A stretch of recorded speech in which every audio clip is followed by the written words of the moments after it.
مساء الخير، ازيكم عاملين ايه؟ كل سنة وانتم طيبين، وعيد اضحى سعيد عليكم وعلى الأمة الإسلامية كلها. النهاردة ان شاء الله بإذن الله بنتكلم على بطولة الأمم الأوروبية 2024.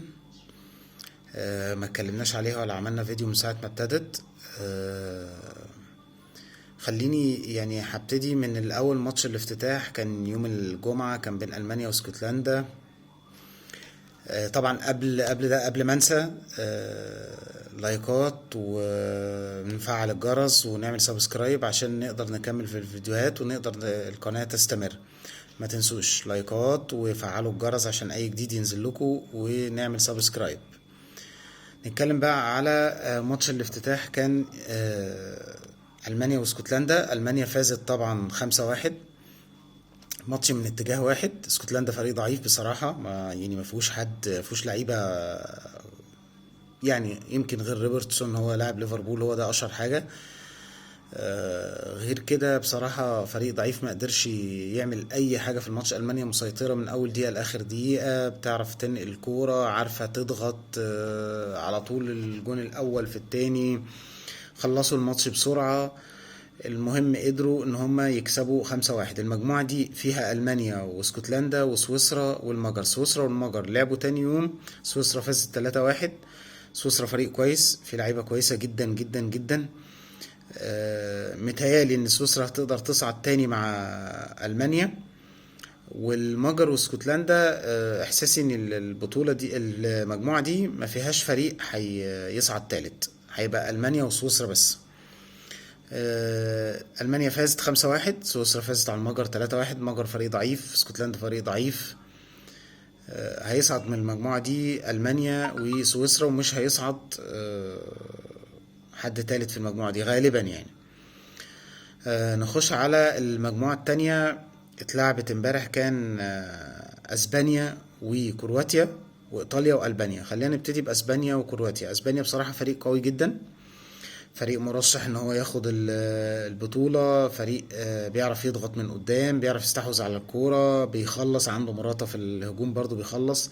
عنده جناحين اقوياء جدا اللي هما ويليامز بتاع بلباو ولامين ديال بتاع برشلونة. الجناب عندهم ممتازة. عندهم طبعا يعني فرقة اغلبها شباب، يعني اغلبها شباب. فهم بصراحة بيعرفوا يلعبوا كورة كويس جدا، بيعرفوا ينقلوا الكورة على الارض كويس جدا، بيعرفوا يضغطوا من قدام ويقطعوا الكورة ويستخلصوها ويرجعوها بسرعة. ففازوا على كرواتيا 3-0. مش معنى كده ان فريق كرواتيا ضعيف. فريق كرواتيا بيعرف يوصل، بس مشكلته في الدفاع. الدفاع امبارح كان ضعيف جدا، وكان مخترق بطريقة يعني سهلة جدا. لكن كرواتيا فريق كويس، وهنشوف ماتشه مع ايطاليا اللي جاي، هيبقى ماتش جامد وهيبان. يعني كرواتيا هتظهر فيه اكتر من الماتش بتاع اسبانيا.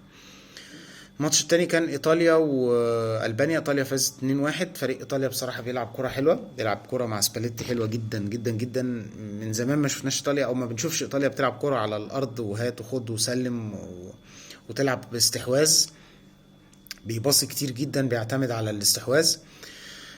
قدروا كانوا خسرانين في اول، مفيش يعني اسرع هدف جه في كاس الامم الاوروبيه، دخل فيهم وقدروا يعوضوا ويجيبوا جونين في ربع ساعه، ولعبوا كرة حلوة وضيعوا فرص. فالماتش اللي جاي ما بين ايطاليا وكرواتيا هيبقى ماتش صعب.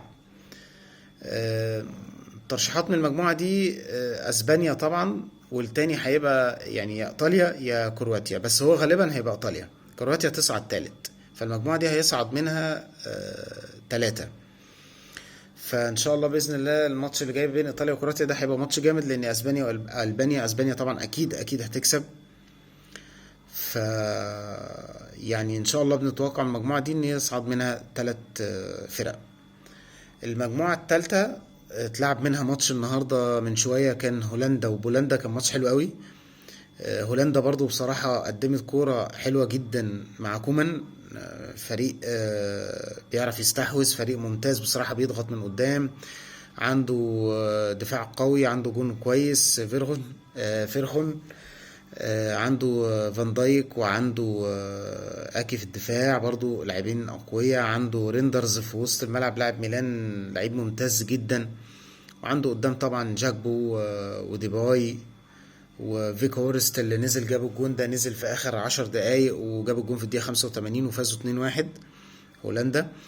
بس فريق ممتاز بصراحة، وفريق بيلعب كرة حلوة، ما كنتش متوقع منه ان هو يعني يبقى كورته بالطريقة دي مع كومان. فريق بولندا فريق منظم، فريق بيلعب برضو كرة حلوة، بيلعب على قد امكانياته، بيلعب على الهجمة المرتدة، عارف امكانياته وبيلعب عليها. فريق متعب، مش هيبقى فريق سهل في المجموعة دي خالص. فهولندا ابتدت في المجموعة دي وفازت 2-1، والمفروض ان هو ده اللي كان متوقع يعني. بكرة هتلعب فرنسا مع النمسا.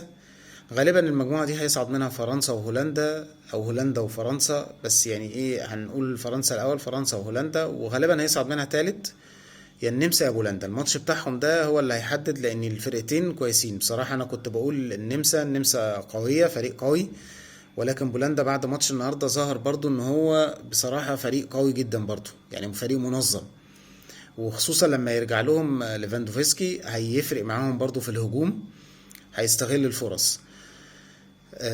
في ماتشين تانيين هتلعبوا ضمن المجموعة الرابعة النهاردة برضو، كمان شوية سلوفينيا والدنمارك، والساعة 10 هيتلعب انجلترا وصربيا. طبعا انجلترا فريق مرشح للبطولة، فريق من الفرق المرشحة والفرق الكبيرة للبطولة، وصربيا فريق مش وحش، انا برشحه انه يصعد برضو تالت من المجموعة دي مع الدنمارك. فهيبان، هنشوف الماتشين وهيبان، هنقدر نتكلم بعد كده ونشوف اللي هيتم ايه. في ترشيحات للفرق الكبيرة، يعني الفرق الكبيرة ماشية لحد دلوقتي بطريقة كويسة، والفرق الكبيرة هي اللي بتفوز. ف يعني الترشيحات يعني في كذا فريق، المفروض فرنسا، برتغال، ألمانيا، انجلترا، اسبانيا، يعني كل دي فرق مرشحة. ممكن يخش معاها بقى هولندا فريق قوي وعمل ماتش حلو النهاردة. فدي يعني من الفرق اللي هتبقى قوية هولندا، وتقدر تكمل في البطولة مع انجلترا، مع البرتغال، مع فرنسا، مع ألمانيا، مع إيطاليا. يعني كل دي فرق قوية، وهنشوف مطوشة قوية البطولة ان شاء الله بإذن الله في الأيام اللي جاية كده. ان شاء الله باذن الله في فيديوهات تاني عن البطولة وعن كل يوم كده. المطوشة ما تخلص ينزل فيديو، او قبل اخر ماتش هينزل فيديو، والماتش اللي بيبقى في الساعة 10 بالليل ده يبقى تاني يوم. فان شاء الله ما تنسوش تدعمونا باللايك، وما تنسوش تفعلوا زر الجرس عشان كل جديد يوصل لكم، وما تنسوش تعملوا سبسكرايب. وان شاء الله باذن الله اشوفكم بكره باذن الله، وعيد سعيد عليكم، وعيد سعيد على كل الامه الاسلاميه، وكل سنه وانتم طيبين.